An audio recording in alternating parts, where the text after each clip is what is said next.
Suatu ketika paman baginda Rasulullah Sallallahu Alaihi Wasallam, beliau meminta amalan doa kepada Rasulullah Sallallahu Alaihi Wasallam. Maka Rasulullah Sallallahu Alaihi Wasallam mengajarkan kepada Abbas ini, paman beliau ini, mintalah kepada Allah afiyah. Kemudian beliau meminta lagi, apalagi yang ku minta ya Rasulullah. Kemudian Rasulullah tetap mintalah keafiatan. Sampai 3 kali kemudian Rasulullah menegaskan, ya Abbas, ya amma Rasulillah, wahai Abbas, wahai pamannya Rasulullah, salillahal afiyah fid dunya wal akhirah. Mintalah kepada Allah afiyah di dunia dan akhirat. Hadis ini hadis sahih menurut Imam At-Tirmidzi. Kenapa afiat ini penting? Saya teringat riwayat ini, mau nyampaikan ini ketika di tengah jalan tadi ini ada kecelakaan di simpangan ini, simpangan Ratu Elok itu. Kayaknya anak belasan tahun masih tengkurap di tengah jalan tadi.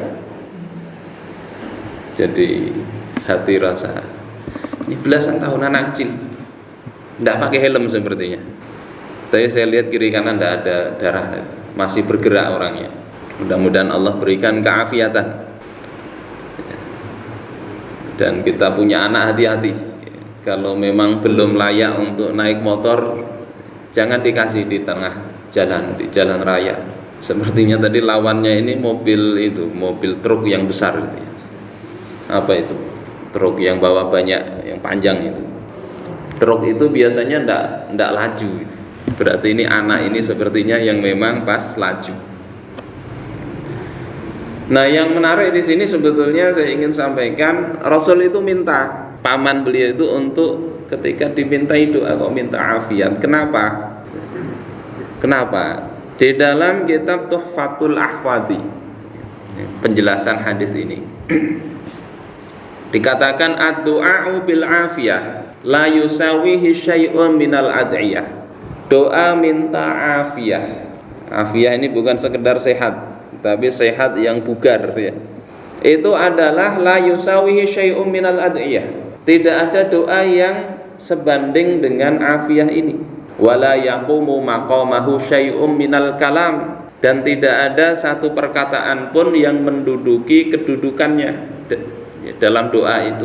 Alladzi yud'a bihi dzul jalali wal ikram, ya, yang dimintakan ya, berdoa dengannya kepada Zat yang maha mulia lagi maha punya kemurahan. Jadi ini doa penting, afiat ini. Dan keafiatan itu bukan sekedar keafiatan dalam hal jasad, tapi Rasulullah katakan tadi fit dunya wal akhirah, di dunia dan akhirat. Kenapa demikian? Ya, karena kalau kita minta afiat kemudian Allah kabulkan di dalam agama kita, maka Allah akan menjaga agama kita dari penyimpangan. Kalau Allah kabulkan afiat, Allah berikan kepada jasad kita, Allah akan jaga jasad kita dari segala penyakit. Kalau Allah berikan afiat bagi perkara dunia kita, keluarga kita, Allah jaga keluarga kita dari hal-hal yang tidak menyenangkan, yang tidak diridhoi oleh Allah Subhanahu wa ta'ala. Kalau Allah berikan keafiatan kepada hati kita, maka hati kita tidak akan melenceng, tergelincir kepada perkara-perkara yang Allah tidak ridhoi. Karena ini sangat penting. Rasul sampai 3 kali nyuruh minta afiat untuk urusan dunia dan juga urusan agama. Bapak ibu-ibu yang dimuliakan Allah Subhanahu wa ta'ala, oleh karena itu ketika kita minta keafiatan, jangan sekedar afiat dalam hal fisik. Makanya ada doa biasanya dibaca di bulan Ramadan. Allahumma inni as'alukal afwa wal afiyah wal mu'afatad daimah fid dini, pertama di dalam agama, bad dunya dan dunia, wal akhirah dan akhirat. Bapak yang dimuliakan Allah dan ibu-ibu sekalian, kenapa ini penting? Pertama tadi memang Rasulullah nyatakan penting sampai 3 kali. Yang kedua, orang itu tidak ada jaminan apapun ya. dalam urusan dunia maupun akhirat apalagi ya. Kita ini tidak maksum, tidak seperti Nabi yang dijaga dari dosa. Fisik kita juga tidak tahu. Maka afiat dalam hal fisik ini juga penting. Rasulullah ajari doa untuk dibaca tiap pagi dan petang, salah satunya itu kan minta keafiatan. Dalam hadis riwayat diriwayatkan dari sahabat Abu Bakar radhiyallahu taala an, dibaca pagi, Allahumma afini fi badani, ya Allah berikan keafiatan pada badanku. Allahumma afini fi sam'i, ya Allah berikan keafiatan pada pendengaranku. Allahumma afini fi badani, fi basori, berikan keafiatan pada penglihatanku. La ilaha illa ant, tidak ada Tuhan selain Engkau. Ya, pagi 3 kali, sore 3 kali. Di hadis lain Rasulullah juga dalam doanya mengatakan itu, Allahumma matti'na bi asma'ina wa absarina ma ahyaitana waj'alhul waritha minna. Ini cuplikan doa yang cukup panjang ya. Dari Allahumma qaqsim lana min khasyiatika ma tahulu bihi bainana wa baina ma'asik. Sampai salah satu redaksinya itu adalah minta Allah berikan kekuatan fisik. Matti'na bi asma'ina, ya Allah, ya, berikan aku ini ya, kenikmatan berupa dengan apa? Mata kami, yakni diberi kesehatan mata. Bi asma'ina wa absarina, dan penglihatan kami, wa quwwatina, dan kekuatan kami. Jadi hal fisik ini juga penting. Minta kepada Allah. Kalau Allah kasih, alhamdulillah. Ya, kalau Allah beri penyakit, ya bersabar, ridha kepada Allah Ta'ala. Tapi Rasul ngajari minta. Kemudian Rasulullah katakan apa? Waj'alhul waritha minna, jadikan dia itu sebagai warisan kami. Para ahli hadis memahami hadis ini, kenapa? Maksudnya apa? Jadikan itu sebagai warisan. Maksudnya itu adalah agar kita ini Allah wafatkan dalam kondisi sehat, ya, tidak terkena penyakit lama. Namanya warisan itu kan bisa menjadi harta waris kalau dimiliki. Jadi maksudnya supaya memiliki kesehatan sampai kita ini meninggal punya fisik yang sehat, yang tidak jadi apa, kadang kita ini melihat orang sakit bertahun-tahun merasa, yang kita yang sehat aja merasa kasihan, meskipun itu juga keutamaan bagi yang sakit. Tetapi minta kesehatan secara fisik. Bapak ibu-ibu yang dimuliakan Allah Subhanahu wa taala, yang tidak kalah penting dan ini yang lebih penting dari kesehatan fisik itu adalah kesehatan, ya, keafiatan dalam hal agama kita, agar kita tidak tergelincir dalam kesesatan, tergelincir di dalam kesalahan, sehingga kita dimurkai oleh Allah Subhanahu wa taala. Ini yang penting lagi. Minta keafiatan, jangan lupa tadi disisipkan dalam hati kita urusan agama, urusan hati. Kenapa demikian? Di dalam surah An-Nahl ayat 94 Allah Subhanahu wa taala berfirman, wala tattakhidhu aymanakum takhalam bainakum, jangan kalian jadikan sumpah-sumpah kalian itu sebagai alat penipu di antara kalian. Fatazilla qadamum ba'da subutiha, maka kemudian itu menyebabkan tergelincirnya kaki kalian sesudah kokoh tegaknya. Ada ulama mengomentari ini, beliau menangis. Kenapa? Di sini Allah katakan fatazilla qadamun, kaki itu bisa tergelincir ba'da subutiha, setelah dia itu kokoh, kuat memegang agama, tapi bisa tergelincir. Wa tadzuqussu, dan kalian merasakan kemudaratan, keburukan di dunia.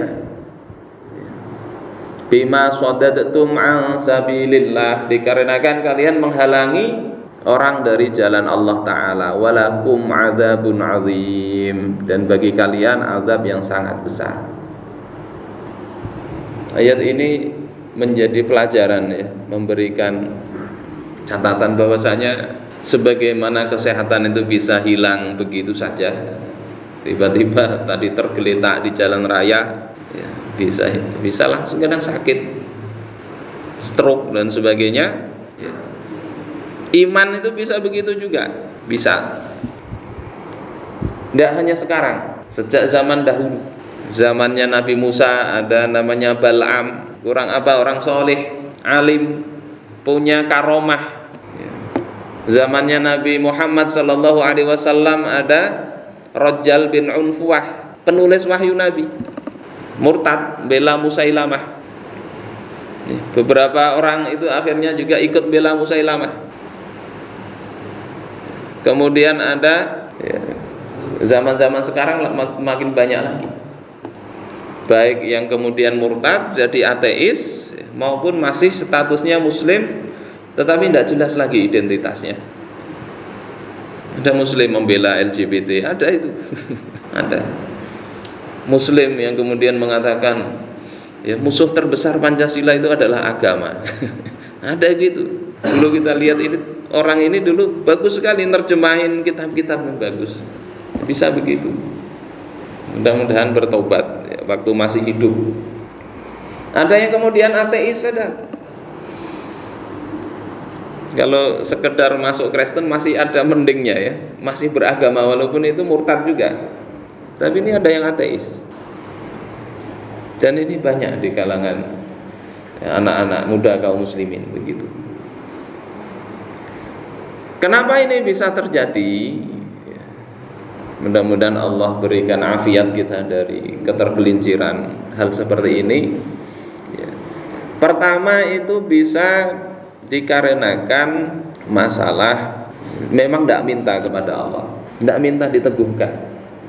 Jadi menganggap sudah beres, nyata kita ini sudah nyata masuk surga, menganggap begitu sehingga tidak minta kepada Allah. Sementara Rasulullah tadi ngajari doa tadi, itu artinya memang kita itu minta, perlu untuk berupaya meminta. Di antara fadilah doa itu kan tadi dia ibadah, bahkan itu adalah mukhul ibadah, otak atau inti ibadah. Dan ibadah itu ketika diterima oleh Allah Subhanahu wa taala, sebagaimana kita bahas sebelumnya, di antara tanda diterimanya amal itu adalah Allah berikan kebaikan setelahnya.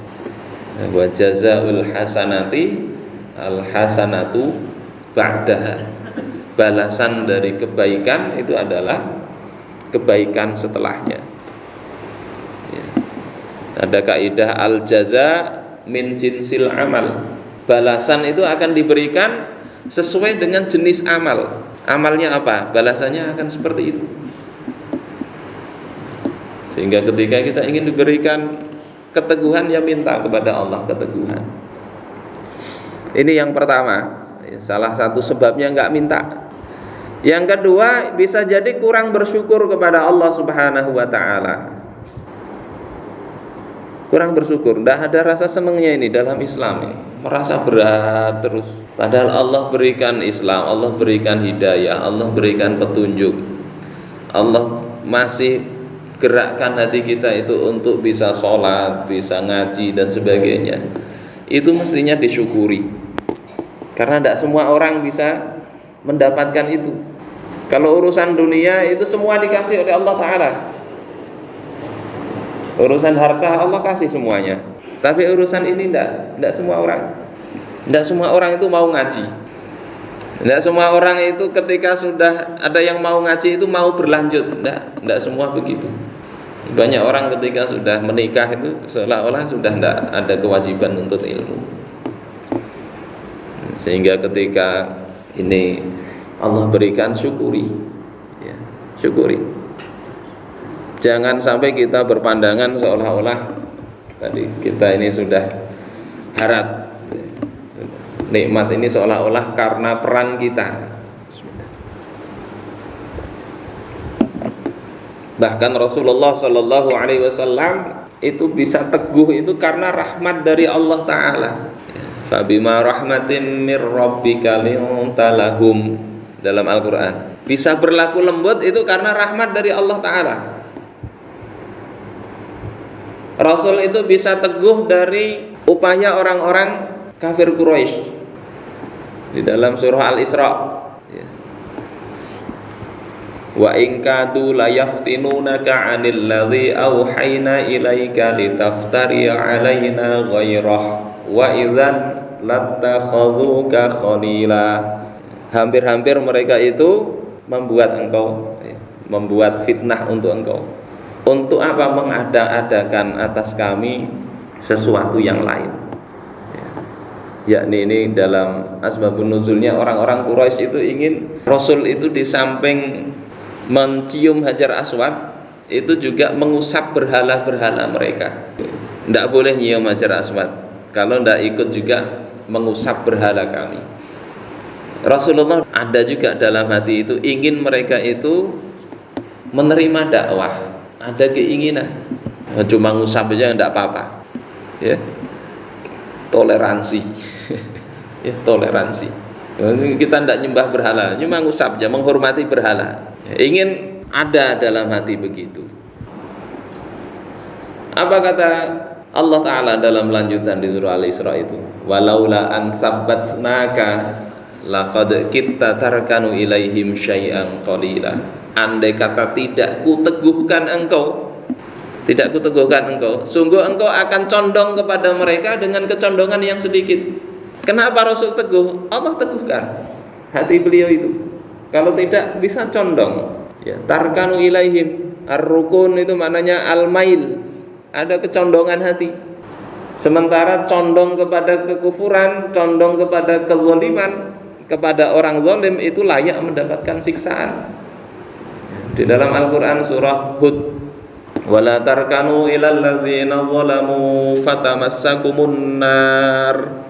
Allah katakan begitu. Janganlah kalian condong kepada orang-orang zalim hingga menyebabkan kalian itu dijilat oleh api neraka, disentuh oleh api neraka. Rasul bisa teguh, enggak condong hati kepada bujukan orang-orang kafir Quraisy itu. Allah katakan, sabatnaka, kami yang teguhkan hati engkau. Bapak ibu-ibu sekalian yang dimuliakan Allah Subhanahu wa taala, oleh sebab itu maka tadi minta keteguhan ini dari Allah taala. Nah, di antara doa pagi sore itu yang tadi minta afiat itu di ujungnya kan minta juga penjagaan dari Allah. Ini bagus dibaca pagi sore ya, tadi. Yang Allahumma afini fi badani, Allahumma afini fi sam'i, Allahumma afini fi basari, la ilaha illa ant. 3 kali. Terus lanjutannya itu adalah Allahumma inni a'udzubika minal kufri wal faqr wa a'udzubika min azabil qabr, la ilaha illa ant. Ya Allah, aku berlindung kepada Engkau dari kekufuran dan kefakiran, dan aku berlindung kepada Engkau dari azab kubur, la ilaha illa ant, tidak ada Tuhan selain Engkau. 3 kali. Kemudian Allahumma rahmataka arju, ya Allah, rahmat Engkau yang aku harapkan. Fala takilni ila nafsi tarfata ain, jangan Engkau serahkan urusanku ini kepada diriku sendiri. Jangan Engkau biarkan aku ini tidak ada yang ngurus, tidak Engkau urus. Kalau kita ngurus diri sendiri rusak bisa jadi. Rasulullah saja diteguhkan hatinya oleh Allah Subhanahu wa taala. Nabi Yusuf ketika digoda perempuan, Allah teguhkan. Allah teguhkan itu ya banyak sebabnya. Ya, di dalam Ibnul Athir itu di dalam kitab beliau mengatakan, idza aradallahu syai'an hayya'alahu asbabahu. Kalau Allah menghendaki sesuatu, Allah akan bikinkan sebab-sebabnya. Allah terima keteguhan tadi, Allah berikan keteguhan, Allah berikan sebab-sebabnya. Di antara sebab-sebabnya ya sampean rajin melakukan amal soleh, itu sebab-sebab Allah berikan keteguhan. Banyak berzikir dan sebagainya. Jadi ketika kita minta, Allah kasih itu banyak jalannya. Jadi fala takilni ila nafsi, jangan engkau serahkan urusanku kepada diriku sendiri, merasa hebat sendiri tanpa bantuan Allah, jangan. Tarfata ain, ya, wala takilni ila nafsi tarfata ain, walaupun sekejap mata. Wa aslih li sya'ni kullahu, dan perbaikilah semua urusanku. Ini doa bagus. La ilaha illa ant, tidak ada Tuhan selain Engkau. Dan doa-doa yang lain ya. Nanti kalau mau ininya banyak aja, cari aja hadisnya, ada itu hadisnya. Termasuk misalnya doa-doa yang lain ya. Rasulullah ngajari doa kepada misalnya Buraidah ya, Buraidah. Qala Rasulullah sallallahu alaihi wasallam. Kemudian Rasulullah sallallahu alaihi wasallam bersabda dari Ibnu Buraidah, dari bapaknya. Rasulullah bersabda, "Ya Buraidah, ala u'allimuka kalimat." Wahai Buraidah, maukah kalian, maukah engkau kutunjukkan beberapa kalimat. Idza aradallahu bi'abdin khairan, kalau Allah menghendaki kebaikan pada seorang hamba, 'allamahu iyyahun, maka Allah akan mengajari dia kalimat-kalimat ini. Tsumma lam yansahunna abada, kemudian Allah tidak akan ya, dia tidak akan lupa selamanya. Jadi ini doa bagus dibaca. Siapa yang ngajari Nabi? Ya, apakah boleh langsung diamalkan? Boleh. Walaupun saya dikasih ini doa, ada kiai yang ngasih ini amalkan. Tapi sebetulnya kalau ini doa dari Nabi, ya langsung amalkan. Asal bacanya benar, niatnya benar, tidak apa-apa. Maka Buraidah mengatakan, "Bala ya Rasulullah." Ya, mau wahai Rasulullah. Maka Rasulullah kemudian mengajarkan doa, "Allahumma inni dha'if faqawwi fi ridhaka dha'fi." Allahumma inni dha'ifun, wahai Allah sesungguhnya aku ini dha'if, lemah. Ini pengakuan, doa itu begitu, ngaku kita ini lemah. Jadi ketika berdoa adabnya ya memang menyertakan, menghadirkan diri itu, akui kelemahan. Kalau kita datang kepada Allah hati merasa harap benar, ngalih itu susah untuk diterima. Jadi Allah ngajari, Rasul ngajari, akui kelemahan. Baru kemudian mengatakan ya, faqawwi fi ridhaka dha'fi, maka kuatkanlah aku ya, kuatkan kelemahanku itu fi ridhaka, di dalam keridhaan Engkau. Jadi ini pertama ya, akui kelemahan, minta dikuatkan dalam keridhaan Allah. Jangan dikuatkan dalam sesuatu yang Allah ridhoi. Kita minta sekedar kuat, Allah bisa beri kekuatan, tapi gawian akhirnya dengan kekuatan itu menjadikan Allah tidak ridha. Kalau seperti itu lebih baik lemah. Kemudian wa khudh ilal khairi binasiyati. Khudh, pegang, ambil. Ilal khairi, kepada kebaikan, binasiyah. Nasiyah itu sebetulnya ubun-ubun. Ini kiasan ya, kiasan. Artinya kalau untuk kebaikan itu paksa aku ya Allah. Paksa, tarik. Kita tidak mau, minta Allah tarik. Artinya kita berharap kita ini untuk urusan kebaikan Allah paksa, dengan kondisi yang memaksa kita untuk berbuat baik. Andai kita ini memang tidak mampu, malas dan sebagainya, minta Allah paksa. Wa khudh ilal khairi binasiyati. Jadi minta dikuatkan, minta Allah paksa untuk berbuat baik. Kemudian waj'alil islama muntaha ridhai. Jadikanlah Islam itu ya, jadikanlah Islam itu sebagai puncak kerelaanku. Muntaha itu kan ujung, puncak. Puncak tertinggi kita senang itu adalah Islam. Kita minta begitu. Ini setara dengan doa yang diajarkan Nabi di dalam hadis yang lain itu. Wala taj'alid dunya akbaru hammina. Dalam doa yang lain gitu, ya Allah jangan jadikan dunia ini sebagai puncak cita-cita kami atau cita-cita terbesar kami, jangan. Motivasi, tujuan terbesar dunia, kita minta jangan seperti itu. Kalau di redaksi hadis ini, jadikan Islam itu sebagai puncak keridhaan kami. Kita ridho kalau Islam itu bagus. Ini kan ngefek ke perbuatan kita akhirnya. Ketika berdakwah atau apa yang kita perhatikan Islamnya naik enggak? Apakah sekedar orangnya? Kita inginnya Islamnya. Kemudian lanjutan doanya, Allahumma inni dha'ifun faqawwini. Ya Allah, aku ini lemah, maka kuatkan aku. Wa inni faqirun fa'aghnini. Aku ini fakir, maka kayakan aku, cukupi aku. Wa inni dzalilun fa'aizzani. Aku ini hina ya Allah, maka muliakan aku. Ini ya banyaklah doa-doa itu yang jelas ketika pian berdoa, fahami maknanya, hadirkan dalam hati. Insya Allah Allah berikan ijabah, bisa. Mudah-mudahan kita semua bisa Allah teguhkan sampai akhir hayat kita ini dalam ketaatan kepada Allah Subhanahu wa Ta'ala. Kalau Allah muliakan, tidak ada yang bisa menghinakan. Tapi kalau Allah hinakan seseorang, bagaimanapun juga tidak bisa mulia. Bapak ibu-ibu yang dimuliakan Allah Subhanahu wa Ta'ala, dan yang penting adalah manusia ini kan kadang ada naik ada turun ya. Dalam riwayat itu al-imanu yazidu wa yanqus.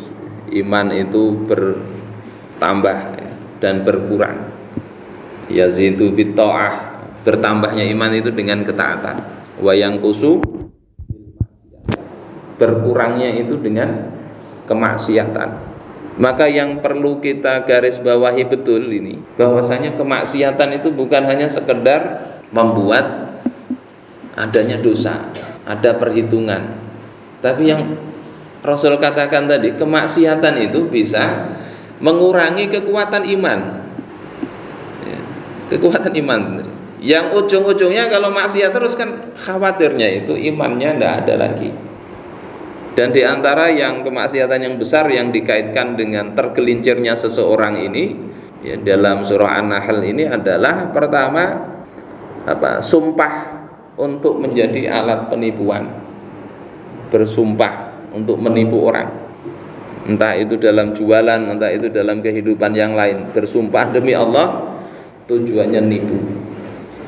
Yang kedua ya, bima sodattum an sabilillah, itu dosa besar ini, menghalangi orang dari jalan Allah Subhanahu wa Ta'ala. Ini sifat orang-orang munafik. Di dalam surah An-Nisa Allah tegaskan itu, wa idza qila lahum ta'alau ila ma anzalallah wa ilar rasul ra'aital munafiqina yasudduna anka sududa.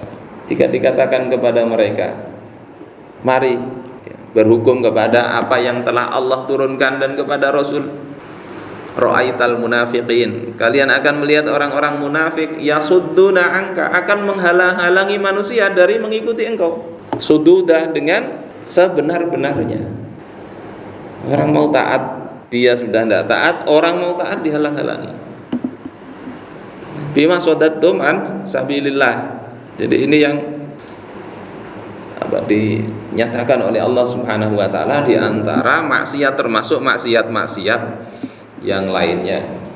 Bapak ibu-ibu yang dimuliakan Allah Subhanahu wa Ta'ala, karena itulah maka penting sekali tadi. Pertama doa tadi. Doa itu termasuk amal juga sebetulnya ya. Yang kedua tadi rasa syukur. Rasa syukur. Dan rasa syukur ini perlu diwujudkan dengan amal. Dawuda syukran di dalam Al-Quran. Kita isya sampai jam berapa? Masih ada waktu ya. Syukur itu dengan amal tadi. Tergelincir itu bisa juga dengan tergelincirnya amal. Tergelincir itu bisa tergelincir ucapan. Yang lebih parah tergelincir i'tiqad. Jadi keliru. Maka syukur itu juga begitu. Ada amal, amal ini sebagai perwujudan, ada i'tiqad. Jadi syukur tidak cukup dengan amal dengan lisan, tapi i'tiqad, yakni mengakui bahwasanya nikmat itu Allah yang ngasih. Level hal mendasar syukur itu begitu. Mensyukuri tadi keteguhan, berarti sadar keteguhan itu Allah yang ngasih. Kenapa Qarun itu yang kemudian ditenggelamkan hartanya itu kan? Dia ketika ditanya, dari mana engkau dapat harta itu? kok bisa banyak dapat harta? Apa jawaban Qarun di Al-Quran itu? Innama utituhu ala ilmin indi. Aku mendapatkan itu karena ilmu yang ada pada diriku. Nah, ini bentuk tidak syukur itu begitu. Dikasih nikmat tapi merasa ini karena kehebatan dia. Jadi syukur yang pertama itu tadi. Sejak dari hati ya ketahui kita ini bisa begini karena pertolongan Allah Ta'ala.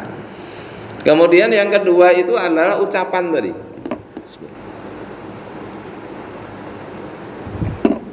Ucapan. Yang ketiga dengan amal.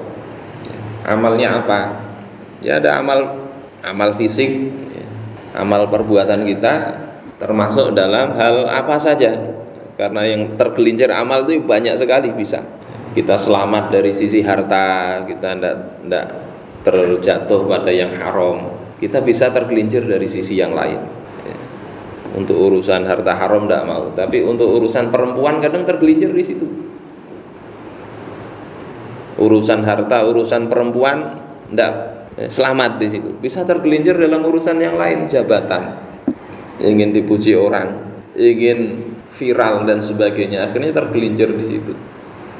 Semuanya kita bisa selamat, tapi tergelincirnya di mana? Kadang tidak enakan pada orang lain. Apalagi level kiai misalnya ya, didatangi sana sini. Akhirnya keluar ucapan yang tidak benar sesuai standar hukum syariat. Kan bisa jadi begitu. Sehingga bentuk ketergelinciran dari sisi amal ini banyak sekali. Sehingga kita perlu berhati-hati dan yang untuk berhati-hati ya diketahui. Banyak kitab-kitab membahas tentang hal tersebut. Ya, kalau Imam Az-Zahabi misalnya ada kitab Al-Kabair, ya, Al-Kabair. Kemudian lebih besar lagi kitab ada bahas dosa-dosa besar, itu ditulis oleh Imam Ibnu Hajar Al-Haytami. Az-Zawajir an Iktirafil Kabair. Itu dari mulai dosa besar dalam hal ibadah ya, sampai dalam hal politik ada di situ. Orang bisa saja tergelincir dari berbagai macam pintu itu, dan setan itu menggoda manusia agar manusia bisa tergelincir dari semua sisi itu. Tidak bisa dari depan, dari belakang, dari kiri, dari kanan. Karena itu maka ya, bentuk berikutnya supaya tidak tergelincir itu yang ngaji, belajar dari semua sisi itu. Tidak boleh ada yang kita anggap remeh. Belajar muamalah, pelajari muamalah. Karena tidak ngerti itu ya tergelincirnya dari situ. Manit tajaro qabla ayyatafaqqaha irtatoma fir riba, kata Sayyidina Ali. Siapa berbisnis sebelum dia ngerti hukum fikih, ya, belum ngerti hukum-hukum tentang bisnis, dia bisa terjatuh ke dalam riba. Summartatom, kemudian tergelincir lagi. Orang dalam keluarga menikah, pelajari hukum-hukum tentang rumah tangga. Ada kalau bahasan fikih itu, kalau di tadi berarti fikih muamalah. Ini ada fikih usrah, fikih keluarga. Kalau tidak dipelajari terjatuh juga ke dalam kesalahan. Enggak cuma punya istri dua aja baru belajar fikih. Kalau istri dua tidak adil, nanti di akhirat ya datang miring. Kalau istri satu aman, tidak mesti begitu. Istri satu juga banyak, bisa jadi kezaliman di rumah tangga. Punya anak, ya, belajar fikih, ya, hukum-hukum pendidikan. Sebagai rakyat, ya, berarti belajar hal-hal tentang siasah, fikih siasah syariah, supaya sikap kita sebagai rakyat ini benar, sesuai dengan apa yang diridhai oleh Allah Subhanahu wa Ta'ala. Sebagai panitia kurban nanti misalnya ada di sini, belajari fikih tentang kurban supaya tidak tersalah lagi. Nanti kita milih hewan, ini sudah masuk umurnya atau belum, syaratnya terpenuhi apa tidak, ini dipisah enggak, ini ada nanti kurban wajib atau tidak. Kalau enggak itu kita punya niat baik, enggak kita pelajari, bisa jadi tersalah. Banyak kita dapati kadang begitu, kurban nazar dagingnya dicampur, nanti dibagi lagi dia dapat temakan daging hewan nazar yang dari dia sendiri. Maka ini tidak pas. Panitia zakat Ya, mestinya juga dipisah ini zakat kalau fitrah ini. Mana yang berhak dapat, mestinya harta dia tidak kembali kepada dia kalau dia sebagai panitia penyalur. Ya. Punya sekolah, ngurusi sekolah bagaimana. Ya. Ringkasnya untuk bisa tidak tergelincir tadi, ya pertama tadi berdoa, yang kedua bersyukur. Syukur itu yang agak penjabarannya agak lebar ya tadi. Kalau dikaitkan dengan amal, semua amal kita mestinya sesuai dengan hukum-hukum syariat yang telah Allah turunkan.